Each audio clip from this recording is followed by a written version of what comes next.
काहीच बघू शकता हे ते पक्षी आहेत. हे बघा हे पक्षी आहेत, पानकोंबडी त्याला बोलतात. हे पाण्यातच राहतात, पाण्यातच मासे वगैरे पकडून आपलं दिवसभराचं काम चालवतात आणि पाण्याच्या आतमध्ये जाऊन मासे पकडतात. हे बघा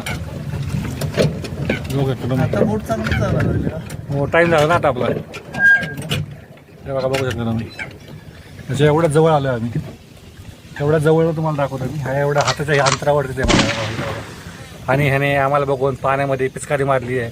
बोलो सारा रा रा रा रा गोली के दिन खिल जाते रंगों में रंग मिल जाते होली के दिन. आणि दोघांनी पाणी उड्या मारला आम्हाला बघून. तेव्हा जर आमची होळी फक्त आम्ही दोघंच खाणार. तुम्ही दोघं तिकडे होता आणि इकडे ते अंडी घालतात. ते बसून गावतावरती त्या इथे एक सुटर लपला त्या गावच्या मागं तुम्हाला दिसला असेल. हा बघा बाहेर.